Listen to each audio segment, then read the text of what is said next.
அனைவருக்கும் வணக்கம். இந்த வீடியோல நான் எத பத்தி பேசப் போறேன் அப்படின்னா, தமிழகத்துல தொடர்ச்சியா பல குற்றச்செயல்கள் நடந்துகிட்டே தான் இருக்கு. அதுவும் சமீபத்தில் நடக்கக்கூடிய செயல்கள் நம் அனைவரும் வெட்கி தலைகுனியக்கூடிய அளவிற்கு தான் இருக்கு. அதுலயும் குறிப்பா சூரஜ் என்ற வடமாநில இளைஞர் ஒருத்தர் தமிழக இளைஞர்கள் சிலரால வெட்டப்பட்டார்.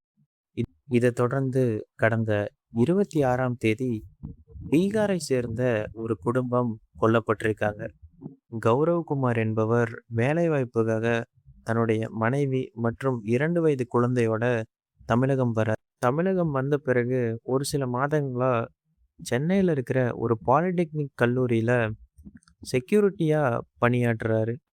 இப்படி இருக்கிற சூழ்நிலையில கடந்த 26ஆம் தேதி கௌரவ் குமார் வேலை விஷயமா வெளியே போயிட்டு வீடு திரும்புறாரு. அவர் வீட்டு அருகில வர்றப்போ தன்னுடைய மனைவியினுடைய குரல் கேட்குது. அவர் பதறி போய் வீட்டுக்குள்ள போய் பார்க்குறப்போ தன்னுடைய மனைவி கிட்ட சிலர் தவறா நடந்துக்க முயற்சி செய்யறத பார்க்குறாரு. அவர்கள தடுக்க அவர் தாக்கப்பட்டு கொல்லப்படுறாரு. அவருடைய 2 வயது குழந்தையும் கொல்லப்படுது. 3 பேரோட உடல்களையும் வேற வேற இடத்துல பையில போட்டு வீசிடுறாங்க. போலீசார் நடத்திய விசாரணையில இந்த குற்றச்செயலில் ஈடுபட்டவங்க வடமாநிலத்தவர்கள் அப்படிங்கிற செய்தி வெளிவந்திருக்கு. அதுலயும் குறிப்பா கௌரவ் குமாரோடைய நெருங்கிய நண்பர் ஒருத்தர் இந்த செயல்ல ஈடுபட்டிருக்காரு அப்படிங்கிறதும் தெரிய வந்திருக்கு. இன்னும் சில பேர்கிட்ட போலீசார் விசாரணை நடத்திக்கிட்டு வராங்க. இந்த மாதிரியான செயல்கள் தொடர்ச்சியா நடக்கிறது ரொம்ப வருத்தம் அளிக்குது. இதற்கான முழு பொறுப்பையும் தமிழக அரசு உறுதியா ஏத்துக்கிட்டு தான் ஆகணும். இதற்கு வர்ற எதிர்வினையையும் சந்திச்சு தான் ஆகணும். குற்றம் புரிஞ்சவரும் சரி, பாதிக்கப்பட்டவர்களும் சரி, தமிழரா இல்லாம போலாம். ஆனா, இந்த நிகழ்வு நடந்தது தமிழகத்துல.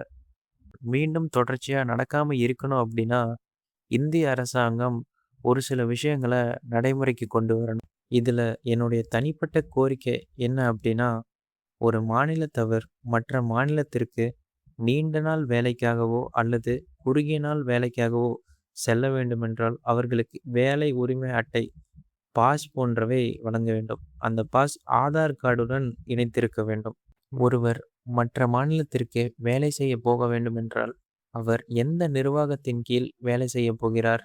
அவருடைய அலுவலகம் எங்கு அமைந்துள்ளது? அவர் தங்குமிடம் மற்றும் அவர் எத்தனை நாள் வேலை செய்யப் போகிறார் என்பதை அரசிடம் தெரிவிக்க வேண்டும். ஒருவர் நீண்ட நாள் வேலை செய்யும் பட்சத்தில் 2 வாரத்திற்கு ஒரு முறையோ அல்லது மாதம் ஒரு முறையோ அருகிலுள்ள அரசு அலுவலகத்திலோ, இ-சேவை மையத்திலோ அல்லது ஆன்லைன் மூலமாகவோ புகைப்படத்துடன் கூடிய தங்களது இருப்பை அரசிடம் புதுப்பிக்க வேண்டும். இந்த மாதிரியான விஷயங்கள எந்த அளவுக்கு எளிமைப்படுத்தி மக்கள்கிட்ட கொண்டு போய் சேர்க்கிறோமோ, அந்த அளவுக்கு இதனுடைய பயன்பாடு அதிகரிக்கும்.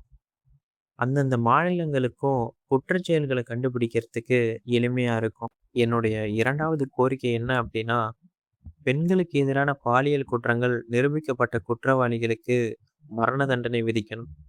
அந்த மரண தண்டனை பொதுவெளியில மக்கள் அன்றாடம் கோரமான பல விஷயங்கள பார்த்துக்கிட்டு தான் இருக்கிறாங்க. சினிமா வாயிலாயும் சரி, இந்த மாதிரியான நிகழ்வுகள் மூலமாவும் சரி, எந்த விதத்திலயும் இத விட அந்த விஷயம் அவங்கள உளவியல் ரீதியா உறுதியா பாதிப்பு அடைய செய்ய நாளைக்கு தவறு செய்யணும் அப்படின்னு தோன்றவனுக்கும், தவறு செஞ்சா நம்மளும் அதே இடத்துல இருப்போம் அப்படிங்கிற எண்ணம் வரும். இதனால குற்றங்கள் குறையும். என்னுடைய கடந்த வீடியோல இதே கருத்தோட தான் நான் வீடியோவ முடிச்சேன். திரும்பவும் அதே கருத்தோட முடிக்கிறேன். இந்த வீடியோல ஏதாவது பிழைகள் இருந்தாலும் சரி, கருத்து வேறுபாடுகள் இருந்தாலும் சரி, கமெண்ட் பண்ணுங்க. நன்றி.